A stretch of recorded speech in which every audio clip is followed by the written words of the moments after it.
If you work in quality control at a candy factory, you know strict safety regulations come with the job. It's why you partner with Grainger. Grainger helps you find the high-quality and compliant products your business needs to inspect, detect, and help correct issues. And the sweetest part is, everyone gets a product that's as safe to eat as it is delicious. Call 1-800-GRAINGER, click Grainger.com, or just stop by. Grainger, for the ones who get it done.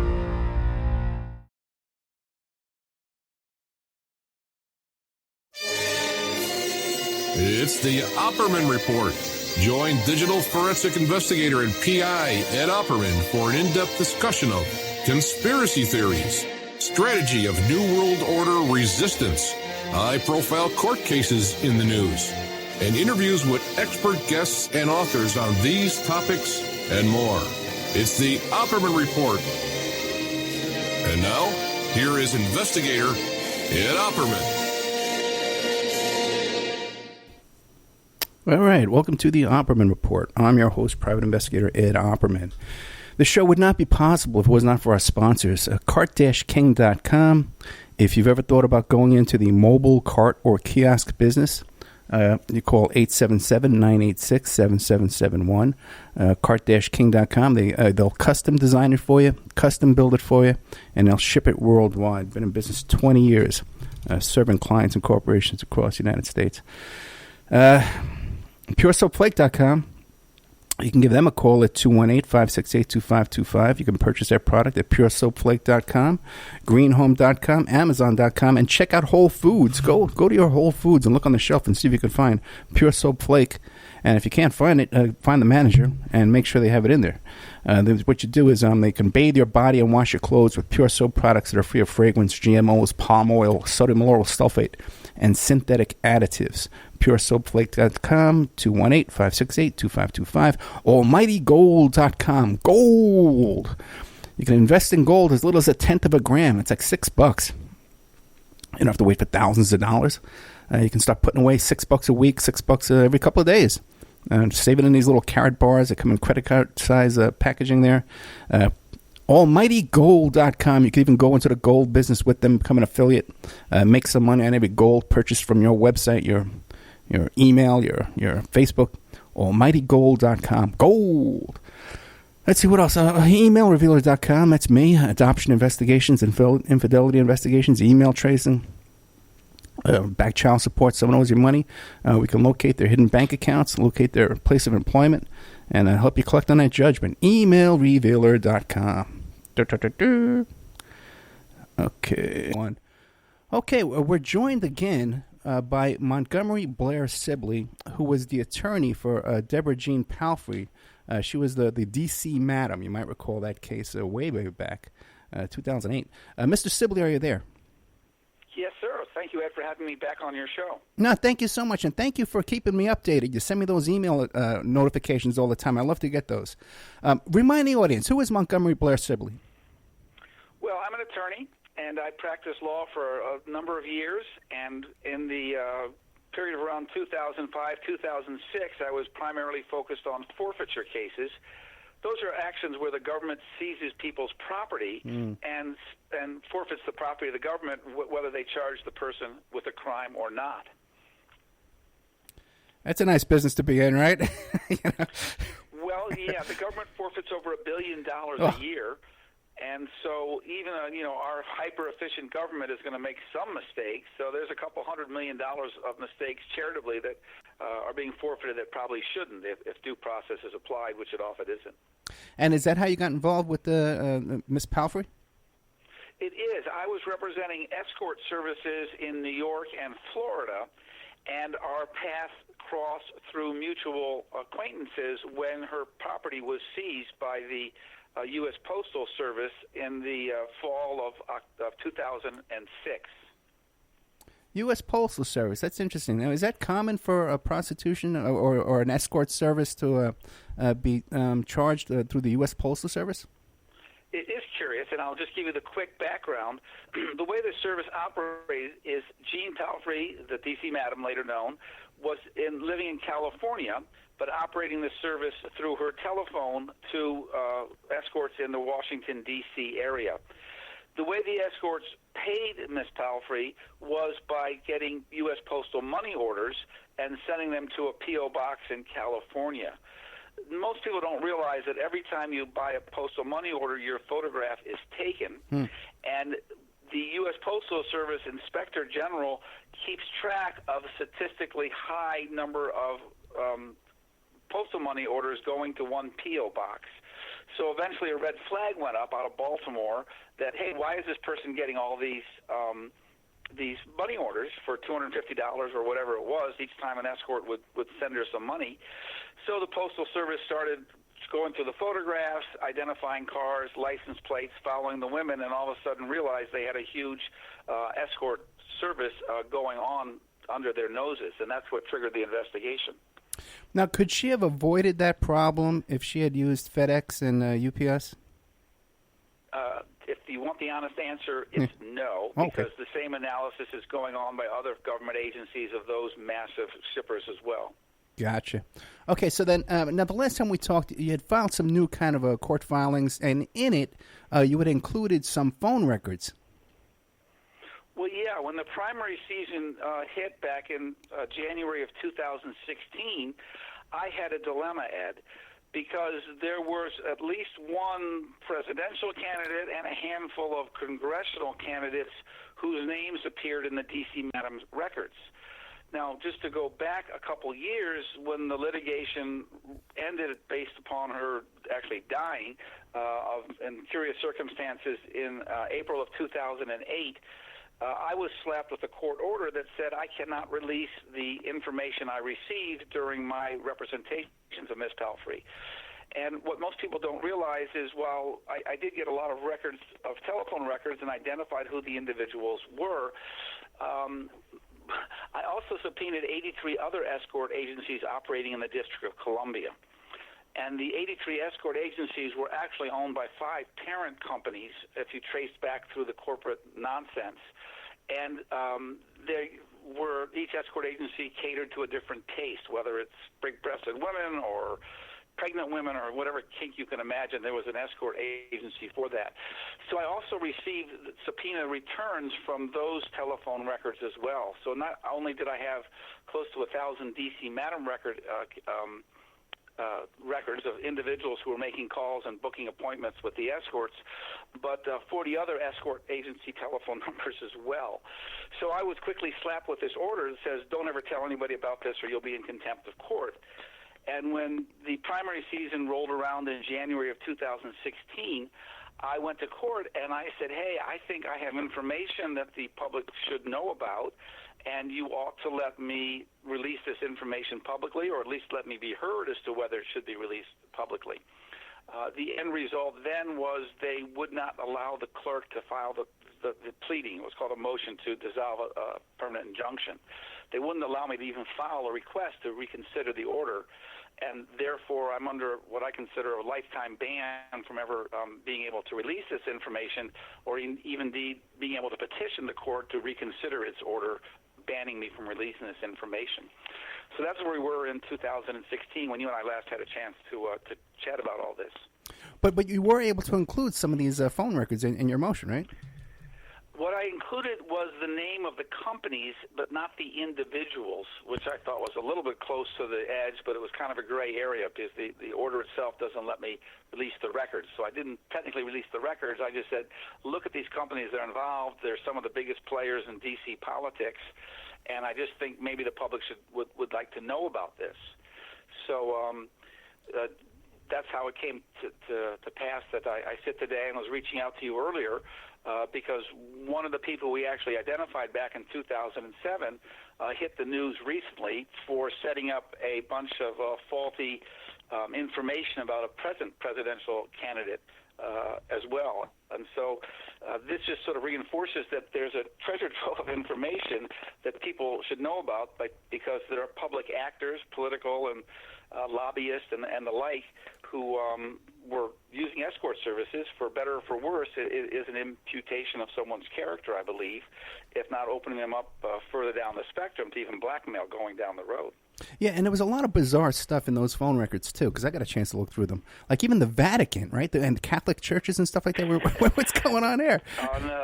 There was, the consulate for the Vatican is on Massachusetts Avenue, just south of Wisconsin Avenue in D.C., and that was a regular stop for at least one of the women who worked as an escort over a 4-month period. And there would be there would be no innocent reason for these phone numbers to turn up in those phone bills, right? Any alternative? And the reason is there was always a cycle. There was a call to Jeane in D.C., right, which was a 3 to 5 minute call. What are you looking for? Our rates, blah, blah, blah. There was Jeane's call to the girl. Are you available? Can you go? Then there was Jeane's call back to the number saying, yes, the girl will be there in half an hour, and these are the rates. This is what you expect. Then there'd be a fourth call from the woman who would say, I've just arrived, everything's okay. And then she knew she was safe, otherwise, they went to plan B. And so when you have 4 calls in a row that are all connected like that, then you know that it's a service call, not someone dialing a number by mistake. Right. Hey, did Jeane ever have any kind of confrontation with organized crime or intelligence agencies, foreign intelligence agencies trying to, use her? Well, I can only answer that obliquely because I don't know the full answer, because nobody ever tells their attorneys the full truth, as I've come to learn.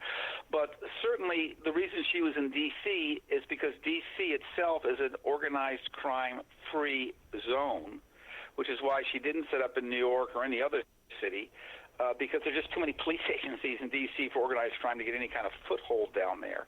So that's why she was in D.C. She did have a regular contact, dinner twice a year with a member of the intelligence community. She had a quasi-romantic relationship with this gentleman. She never identified him to me or which of the alphabet agencies he worked for, but I knew there was regular communication going that way as well. And one of the things I started to develop during the case was a defense that she was acting at the behest of the U.S. government, and that's when that information began to flow in.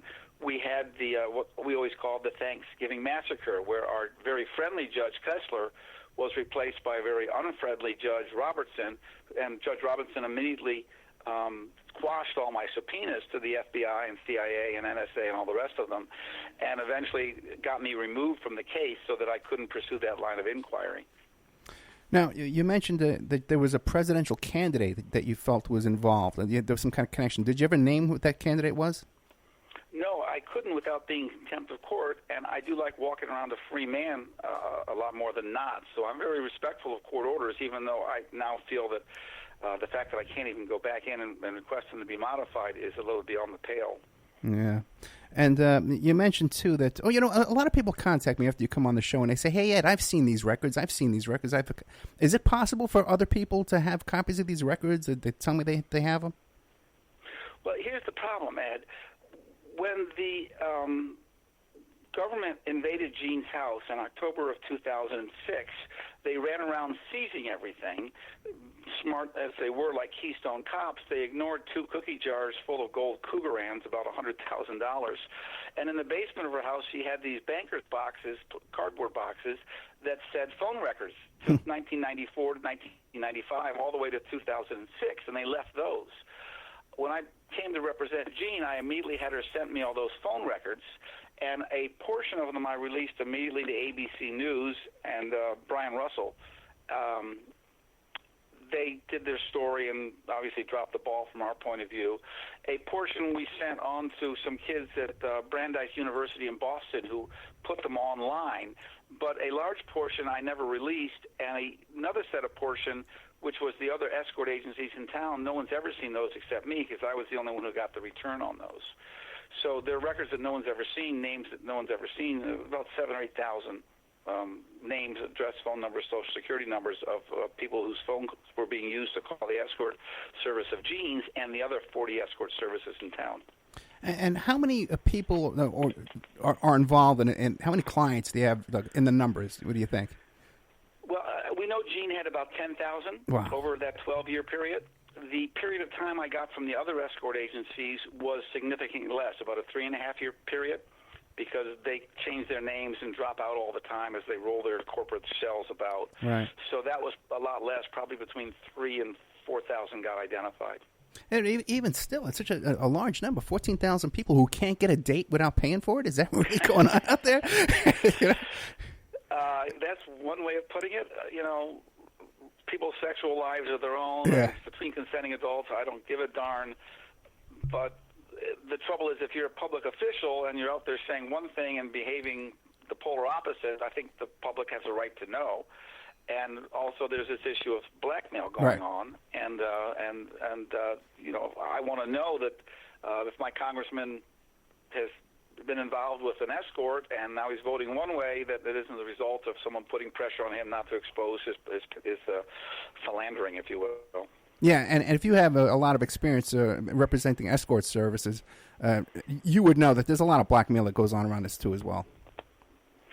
There can be. Yeah. I mean, the reputable services and the not so reputable services. There are women who consider themselves professional and would, go to their grave without uttering a person's name, and there are others,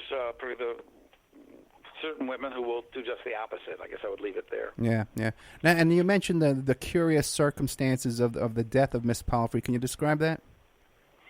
Well, what we know is that she was convicted in, don't hold me to the date, but I believe it was February of 2008, when she had other counsel at that point, of the crime of money laundering, and was waiting for sentencing, which typically occurs about 6 weeks later after a pre-sentence investigation report is completed by the probation department. And during that period of time, on April 1st of 2008, she was found hanging from a rope in her mother's garden shed in Florida, where she had been staying while waiting for the sentencing to go forward.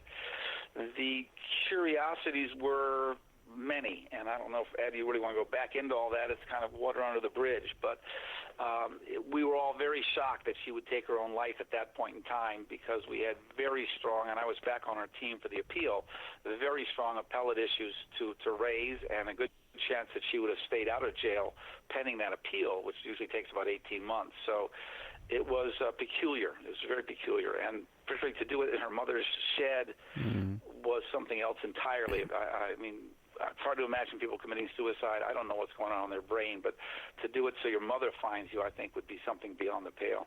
Yeah, and the listeners can go back. We've done like 2 hours. We did a whole 2 hours on this topic. We're in great detail. So since then, now you just had some new revelations, some new updates. What can you tell us is going on now? Well, let's see. I recently had a conversation with the Federal Bureau of Investigation because a foreign power approached me asking to buy the list off of me, and I was rather blindsided by that. So, of course, I let them know. And the FBI was kind enough to interview the person at length before he tried to leave the country back in, in May already. So this was back in January, I guess it was. So there's still, people realize there's some value information in these lists that I still wish I didn't have anymore. But I guess I do, and we're sitting around. More recently, there's a presidential candidate by the name of Pete Buttigieg, I think his last name is. I've never heard it pronounced. Yeah, Buttigieg, I think. Okay, thanks. I read it, but I never heard it pronounced. Yeah. In any event, there was a lot of false statements about him being put out by some Republican operatives. One of them being a guy named Berkman. Oh yeah. And Berkman was one of Jeane's regular clients. Back in the day in 2000 and all. Really? So. Oh, yeah. I mean, I'll send you the link on that. Oh, yeah, definitely want to see that, readers. And the point is, for me, I've always believed this list should be made public so people know about this. And this is just another indication that, there are people operating today in significant roles, publicly and privately, who were using the escort service then, and God knows whether they're still using other escort service now. I have retired from the escort business as an attorney, and personally as well, I'll just add apropos of that. But there it is. People are still, who were players back in 2007 using the escort service, are still involved now in our political landscape. And how do we know what's true, what's fake news anymore if we don't know the source and reason people are going forward with this stuff? Yeah, Berkman was the guy who supposedly he offered a reward in the death of Seth Rich, and then he had this whole thing. He was trying to come up with this scheme of digging up dirt on Mueller. Had this bizarre press conference where his fly was open throughout the whole press conference. Well, there you go. I mean, in memory of Jeane. In memory of Gene, he had his fly open. But that's a good example. Here's this guy. What motivates him to dredge up Seth Rich and go? Maybe he's being blackmailed. Why can't we know this? Well, that's my point. Yeah. I always think it's better with more information rather than less information. So, I mean, not to go off tangent, but when Facebook or Twitter decides that certain people can be heard, or shadow list or shadow ban, whatever it's called, others, obviously, we're not doing somebody a service if someone else is deciding what we can and cannot know, and that's exactly what the courts have done to me in terms of letting what I know out for the public to decide what they want to do with it or not. So now, that's where I am. Yeah, the foreign power. You can't name the foreign power? Well, you can guess. Okay, I guess. Niet, he cannot name the power. Now, what about, how much did they offer you? More than enough to live very comfortably and run a news bureau there on behalf of the government-sponsored news agency. So Nothing I wanted anyway. It was the wrong thing to offer me, but obviously I'm a U.S. citizen, I'm a patriot, and the FBI didn't think very kindly about this attempt. This guy was only 2 degrees separated from the President of the Republic, so obviously it was coming from them, and I just want to live my nice, quiet life in upstate New York, Ed, and I'm happy to do that from now on. Now you broke up there a bit. They said they offered you some money and offered you a job over there too, as well, running a news agency. Yeah, they wanted me to be the face of their U.S. bureau, their D.C. bureau, news bureau. Fascinating. And did this come up in any of the investigations? Are you named in the Mueller report or anything like that? Well, it was before the Mueller report was released, and I thought there was a contemporaneous effort to get the information and do something with it. And so I can't read into it more than that. Obviously, I wouldn't have been interested in any circumstance, but the fact this was a foreign government made me very skeptical about what the motivations were and who the people were behind it. So that's when believe it or not, where I live up here, we have an FBI office. So I walked in and explained to them who I was, my background, and they thought it was pretty remarkable. And when the person who contacted me tried to leave the country, they stopped him at the airport and had a very long discussion with him, and he's not coming back. And what year did all this happen? January this year. Well, so that's fascinating. So here we have 100 pages in this Mueller report outlining foreign interference in our elections, and this is a significant incident here, and it's not even included in that. I misspoke, Ed. I just looked up real quickly. It was actually October of last year, and just give me the senior moment for getting my months confused here. Upstate New York, October and January and March all look the same. It's white and lots of snow, so I get the dates mixed up. But it was in October that I was contacted. That I turned around and let the FBI know that I think that they were trying to make a contact with me, and I wasn't happy about it. So that's when they picked the ball up and got it going. Fascinating. So anything else going on you want to update us with? No, my quiet little life. That's about it, Ed. Right now, I always keep you on my list of people to let know if something interesting happens. So I'm always happy to talk about that. And I just think our republic's in a rough point right now, and I just hope people step up and think before they act and think before they speak, because it's a rough time. Mr. Sibley, I don't envy your quiet little life. Okay, but if you call that a quiet little life, I don't envy it at all. Just to be clear, so it's on the record, and I said this before, the day I go missing is the day before the entire records hit the Internet from 5 different servers spread out across the planet. So they're on kind of a dead man's switch, if you will, so to speak. So I live my life up here, do what I'm doing, and leave me alone, and that's fine. But the day I'm not left alone is the day you'll be getting an email saying, click this link, Ed, and reach your heart's content. Yeah, absolutely. Yeah, feel free to put me on that list, man. How can people find you? How can people find Montgomery Blair Sibley if they want to contact you?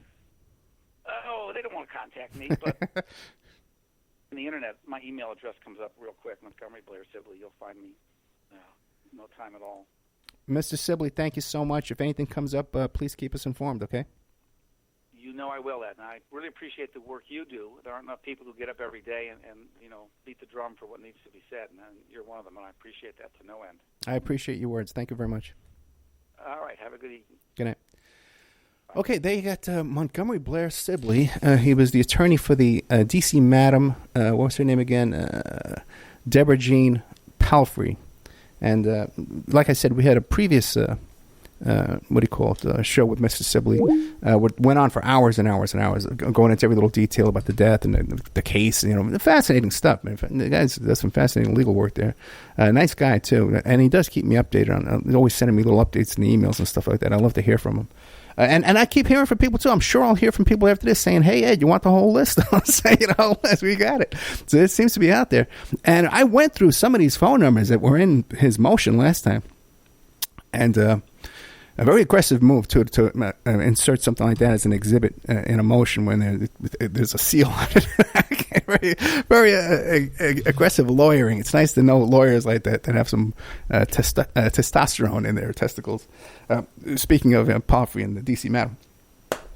But we got another scoop out of this thing here that Berkman, Mr. Berkman, who's that attorney who put out the big, he's the attorney and the radio host and the lobbyist, and he put up the big reward for Seth Rich, and he's investigating Seth Rich, blah, blah, blah.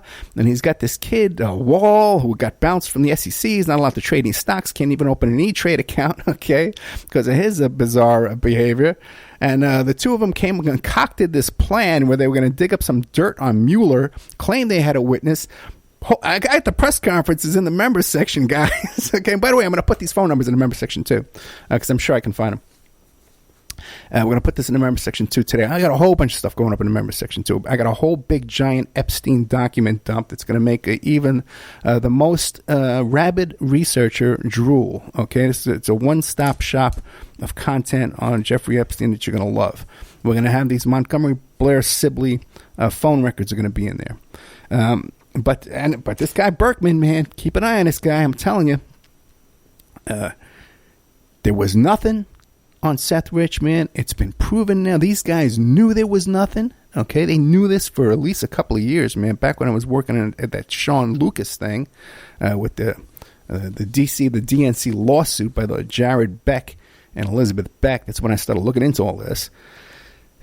And they had nothing back then, but they kept going on TV and on the radio saying, oh, yeah, we're investigating. We got a reward. And people, all the little fruit flies out there are just eating it all up. There's nothing to it. I told you this years ago. It just came out in the Mueller report that Mr. Assange has been misleading his listeners and his supporters and actually used the whole Seth Rich stunt as a diversion to protect his own butt, keep his own butt out of trouble. Anyway, so thank you so much, Montgomery Blair Sibley, and attorney for the Deborah Jeane Palfrey, the D.C. Madam. Okay, and like I said, we're going to be adding up in our member section all that stuff for you.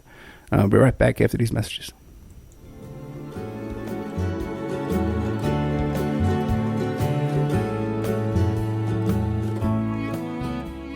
And now a word from our sponsors.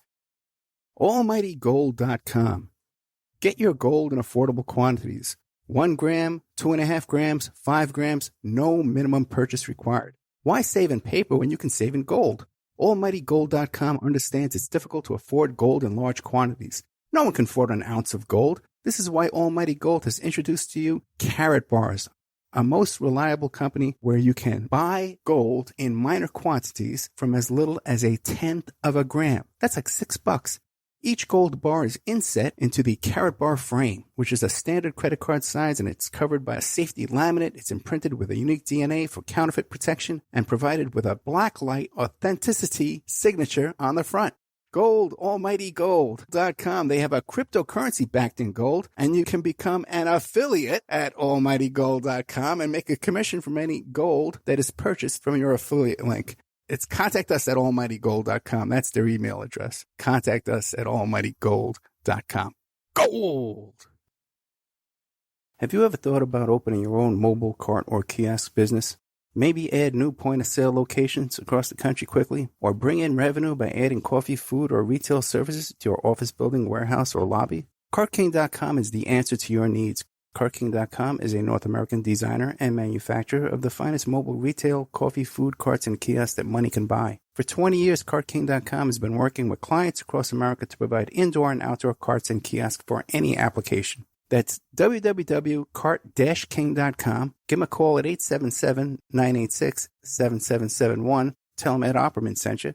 So you go to the website, CartKing.com, you check out their different designs and models. You pick out which design applies to your business. They'll custom design it for you, custom build it for you, and ship it worldwide.